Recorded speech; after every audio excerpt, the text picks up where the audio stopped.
सुना है लोग इसे भी साइंस समझते हैं। साइंसी मुगालतों की सीरीज में आज हम एक नए मुगालते और उसकी साइंसी वजाहत के साथ आपकी खिदमत में हाजिर हैं। आज हम जिस मुगालते पर बात करेंगे वो ये है कि साइंस में नज़रियात तो गलत हो सकते हैं, लेकिन कानून अटल होते हैं, कानून कभी गलत नहीं होते। हमारे यहाँ ये मुगालता बहुत मकबूल है और आज हम इस बात पर बहस करेंगे कि ये मुगालता हमारे यहाँ क्यों मकबूल है और ये गलत क्यों है। ये मुगलता इस कदर मकबूल शायद इसलिए है कि हमारी दरसी किताबों में भी ऐसे गलत तस्वुरात पढ़ाए जाते हैं। जो लोग नजर इर्तिका को दुरुस्त नहीं समझते वो इस गलत तस्वुर को खूब उछालते हैं और ये तस्वुर पैदा करने की कोशिश करते हैं कि इर्तिका का नजरिया महज एक नजरिया है जो गलत हो सकता है, कानून नहीं है जो कभी गलत ना हो। लेकिन ये दलील बुनियादी तौर पर ही गलत और बोधी दलील है। नजरिए और कानून के फ़र्क को समझने के लिए पहले हमें साइंस में मफरूज़े, कानून और नजरिए की डेफिनेशन समझना होगी। साइंसी तरीक़ाकार की बुनियाद मुशाहिदाती डाटा पर है, यानी ऐसा डाटा जो साइंसी आलात से इकट्ठा किया गया हो, महज ज़ाती मुशाहिदात को डाटा तस्लीम नहीं किया जाता। इस डाटा में पैटर्न्स तलाश किए जाते हैं जो किसी बुनियादी तबई असूल की निशानदही कर सकते हैं। साइंसदान रियाजी के फार्मूले तश्कील देने की कोशिश करते हैं जो इन पैटर्न्स को बयान कर सकें। इस फार्मूले को हम मफरूज़ा या हाइपोथेसिस कहते हैं। इस हाइपोथेसिस की पेशगोई को बार बार परखा जाता है और अगर यह बहुत से टेस्ट में दुरुस्त पाया जाए तो उसे साइंसी कानून कह दिया जाता है। साइंसी कानून की एक मिसाल न्यूटन का कशिश शकल का कानून है। गोया कानून रियाजियाती फॉर्मूलों या इक्वेशंस की शक्ल में एक एल्गोरिथम है जिससे हम इस मजहर के बारे में मजीद पेशगोइयां कर सकते हैं। मसलन न्यूटन के कशिश शकल के फार्मूले से हम किसी भी दो अजसाम के दरमियान कशिश शकल की कुव्वत मालूम कर सकते हैं। साइंसी कानून पेशगोइयां करने के काम आते हैं, लेकिन वो किसी मजहर की वजह बयान नहीं कर सकते।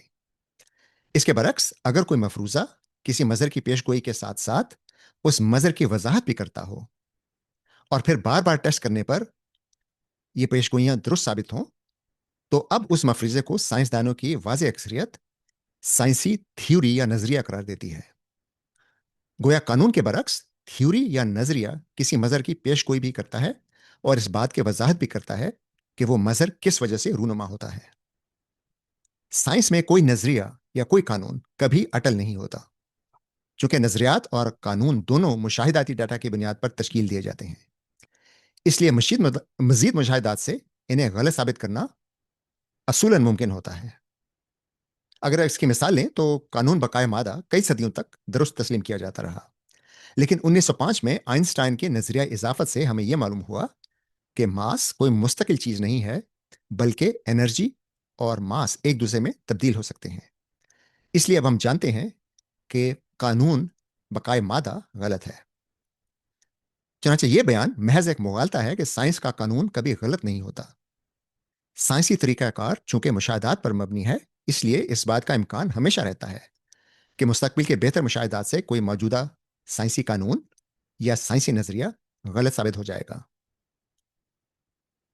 इसका मतलब यह नहीं है कि साइंसी नजरियात या साइंसी कवानीन काबिल एतमाद नहीं होते, बल्कि इसका मतलब सिर्फ यह है कि साइंसी कवानीन, साइंसी नजरियात में मुस्तकबिल में बेहतरी की गुंजाइश भी है और इस बात का इम्कान भी है कि वो मुस्तकबिल में किसी बेहतर डाटा के मैसर होने से गलत साबित हो जाएं।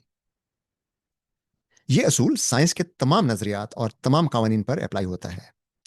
इस हकीकत को किसी एक साइंसी नजरिए के खिलाफ प्रोपेगेंडा के लिए इस्तेमाल करना इल्मी बददियानती है। चनाचे जो लोग इस असूल को नजरिया इर्तिका पर एतमाद कम करने के लिए इस्तेमाल करते हैं, वो लोग इल्मी बददियानती के मुर्तकिब होते हैं। आइंदा किसी नए मुगालते के साइंसी वजाहत के साथ फिर हाजिर होंगे। इजाजत दीजिए, साइंस की शुक्रिया। दुनिया के यूट्यूब चैनल पर आने का बहुत शुक्रिया। आप प्लीज इस वीडियो को देखिए, लाइक कीजिए, हमारा चैनल सब्सक्राइब कीजिए और अपने जानने वालों के साथ इसको शेयर कीजिए। और हाँ, बेल आइकन को दबाइए ताकि आपको फौरन हमारी नई वीडियोस की नोटिफिकेशंस मिल जाया करें।